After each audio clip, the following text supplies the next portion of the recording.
Hello friends, स्वागत छ मेरो च्यानल प्रणिता गार्डनमा। आज फेरि अर्को भिडियो लिएर चाहिँ तपाईहरुको अगाडि आइसकेको छु। तपाईहरुलाई मेरो भिडियो के कस्तो लाग्दैछ, मन पर्यो भने लाइक गरिदिनु होला। साथै तपाईहरुको विचारहरू के कस्तो छ त्यो पनि कमेन्टमा अवश्य गरिदिनु होला। अनि जो चाहिँ मेरो भिडियोमा नयाँ हुनुहुन्छ उहाँहरूले चाहिँ सब्स्क्राइब गर्नु नभुल्नु होला। फ्रेन्ड्स, आज त म यो रिबन प्लान्टलाई चाहिँ लिएर आएको छु। यो पनि एउटा एकदमै सुन्दर देखिने प्लान्टहरू मात्रै आउँछ। यो हेर्नुहोस्, यो चाहिँ अब स्पाइडर प्लान्ट जस्तै प्लान्ट हो, तर अलग छ। यो चाहिँ यसमा चाहिँ अब यसो हेर्दा चाहिँ हेर्नुहोस्, तपाईँले हेर्नु सक्नुहुन्छ। यसलाई चाहिँ वाइट ज्यादा देख्छ भने चाहिँ अब स्पाइडर प्लान्टमा चाहिँ त्यो जुन प्याटर्नसँग चाहिँ ग्रिन ज्यादा देखिन्छ। यसको चाहिँ अब लिफहरू अलिकति सानो सानो हुन्छ भने चाहिँ त्यसको चाहिँ अब अलिक ठुलो ठुलो टाइपको चाहिँ हुन्छ। हेर्नुहोस्, यो चाहिँ रिबन प्लान्ट भयो। अब तपाईँहरूले कसरी लाउन सक्नुहुन्छ भने चाहिँ अब यसलाई चाहिँ स्पाइडर प्लान्टको चाहिँ अब फुलसँग चाहिँ अब सानो त्यो बेबी प्लान्टहरू झुन्डिन्छ भने चाहिँ त्यसरी पनि लगाउन सक्छ भने चाहिँ अब यसलाई चाहिँ अब तपाईहरुले चाहिँ अब जुन अब यसको फेदमा चाहिँ सानो सानो अब नयाँ नयाँ प्लान्टहरू निस्केको हुन्छ, त्यसलाई चाहिँ तपाईहरुले जडासँगै उखाल्नुहोस्। त्यसपछि चाहिँ अर्को प्लान्टमा लाउनुहोस्। यसरी तपाईहरुले लगाउन सक्नुहुन्छ। एउटैबाट तपाईले एउटा प्लान्ट छ भने तपाईले धेरैवटा प्लान्ट पनि बनाउन सक्नुहुन्छ। मैले पनि यो सुरुमा मेरोमा एउटै थियो, त्यही भएर मैले धेरै प्लान्टहरू बनाएको छु। हेर्नुहोस्, एकदमै सुन्दर देखिने प्लान्ट चाहिँ यो रिबन प्लान्ट। हेर्नुहोस्, मैले एउटै प्लान्टबाट चाहिँ यो सबै बनाएको हो।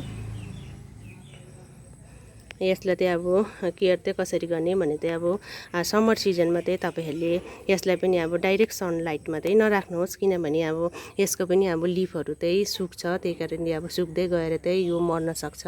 त्यही कारणले तपाईहरुले यसलाई चाहिँ जहाँ छाया छ, जहाँ चाहिँ अब अलिक डाइरेक्ट घामहरू पर्दैन त्यस्तो प्लेसहरूमा चाहिँ तपाईले राख्नुहोस्। त्यसरी राख्यो भने चाहिँ यसको ग्रोथ एकदमै राम्रो हुन्छ, सप्रेर आउँछ। हेर्नुहोस्, मेरो एकदमै सप्रेर आएको छ। यसले एकदमै राम्रो लुक दिन्छ। अब यसको जति अब यो म्याच्योर हुँदै जान्छ त्यसको लिफहरू बढ्दै गएर चाहिँ गमलामा चाहिँ एकदमै झुल्लिएर चाहिँ एकदमै राम्रो लुक दिन्छ यसले। अनि यसलाई चाहिँ अब तपाईहरुले ह्याङ्गिङ बास्केटमा पनि लाउँदा एकदमै सुन्दर देखिन्छ। ह्याङ्गिङ बास्केटमा अब लिफहरू एकदमै तल तल लट्किँदा चाहिँ अब झुन्डिँदा चाहिँ एकदमै यसले लुक चाहिँ ह्याङ्गिङ बास्केटमा पनि एकदमै राम्रो लुक चाहिँ दिन्छ यसले।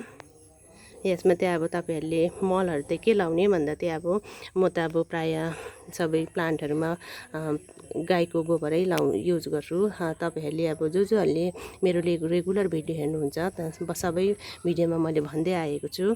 म चाहिँ अब यस्तो केमिकलहरू अहिलेसम्म केही पनि युज गरेको छुइनँ। गाईको गोबर अनि घरमा बनाएको जुन मलहरू हुन्छ त्यस्तो नै युज गर्दै आएको छु। अनि तपाईहरुले पनि यसरी घरमै नै अब मलहरू तयार गरेर चाहिँ प्लान्टहरूलाई चाहिँ अब एकदमै राम्रो सप्राउनु, अब ग्रोथहरू लिएर चाहिँ घरको सुन्दरता चाहिँ तपाईहरुले बढाउन सक्नुहुन्छ। सब्जीको छिल्का जुन किचनको अब सब्जी त हामीले सधैँ खान्छौँ, त्यसबाट अब बाँचेको छिल्काहरू हुन्छ, जुन वेस्ट छिल्काहरू हुन्छ त्यसलाई पिसेर लगाउनुहोस् कुनै पनि प्लान्टमा। त्यसले चाहिँ एकदमै राम्रो चाहिँ एकदम सप्रेर आउँछ। हेर्नुहोस्, अब यसलाई चाहिँ अब तपाईहरुले गमलामा माटो तयार गर्दाखेरि चाहिँ के गर्नुहोस् भने चाहिँ अब यसमा गाईको गोबर लाउनुहोस्। अन्त माटो भयो, अन्तखेरि पत्ताहरू छ भने पत्ता लाउनुहोस्, किनकि अब पत्ताहरूले चाहिँ अब माटोहरूलाई टाइट हुनु दिँदैन।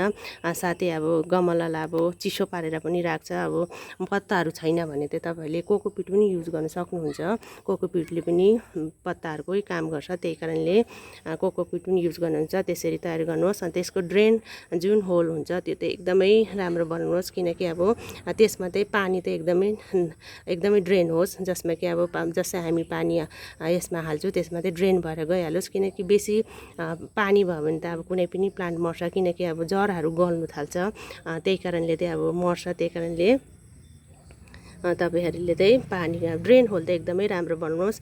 अहिले त झन् अब रेनी सिजन पनि सुरु भएको छ, पानीहरू पनि एकदमै ज्यादा परिरहन्छ। त्यही कारणले ड्रेन होल चाहिँ अब राम्रो बनाएको छ भने परेको पानीहरू चाहिँ त्यसबाट ड्रेन भएर गइहाल्छ। त्यही कारणले प्लान्टहरू राम्रै हुन्छ। अब जाम्यो भने त त्यही हो, प्लान्टहरू जराहरू कुहेर नै मर्छ। त्यही कारणले ड्रेन होल चाहिँ विशेष हामीले ध्यान दिनुपर्छ। साथै अब तपाईहरुले जुन गमला तयार गर्दाखेरि चुना पनि युज गर्न सक्नुहुन्छ, किनकि चुनाले चाहिँ अब कमिलाहरूबाट चाहिँ बचाउ गर्छ। किनकि अब कमिलाहरूले चाहिँ एकदमै छिटो जरा खानुको लागि चाहिँ आउँछ। त्यही कारणले जरा खाइदिएपछि त कुनै पनि प्लान्ट मरिहाल्छ। त्यही कारणले तपाईहरुले पट तयार गर्दाखेरि चाहिँ चुना पनि युज गर्न सक्नुहुन्छ। अनि यसलाई चाहिँ अब तपाईँले इन्डोरमा पनि राख्न सक्नुहुन्छ। इन्डोरमा चाहिँ तपाईँले यस्तो ठाउँमा राख्नुहोस् जहाँ चाहिँ अब बाहिरको हावा पनि आओस्, जहाँ बाहिर उज्यालो छिरोस्, त्यस्तो ठाउँमा राख्यो भने चाहिँ राम्रो हुन्छ। अब अँध्यारोमा राख्यो भने त कुनै पनि प्लान्ट मरिहाल्छ। मैले पहिलो भिडियोमा पनि भन्दै आएको नै छु। फ्रेन्ड्स, आजको यो मेरो स्पाइडर प्लान्ट रिबन प्लान्ट तपाईँहरूलाई के कस्तो लाग्यो, मन पऱ्यो भने लाइक गरिदिनु होला अनि कमेन्ट पनि गरिदिनु होला। साथै अब जो चाहिँ मेरो भिडियोमा अहिले नयाँ हेर्नु हुँदैछ उहाँहरूले चाहिँ सब्सक्राइब पक्कै गरिदिनु होला। साथमा साइडको बेल आइकनलाई पनि टच गरिदिनु होला, ताकि म जब पनि अब नयाँ भिडियो चाहिँ अपलोड गर्छु त्यसको नोटिफिकेसन चाहिँ तपाईँहरूकोमा मिलोस्। आजलाई यति भन्दै बिदा लिन चाहन्छु। फेरि अर्को भिडियोमा भेटौँला। तबसम्मलाई बाई बाई, टेक केयर।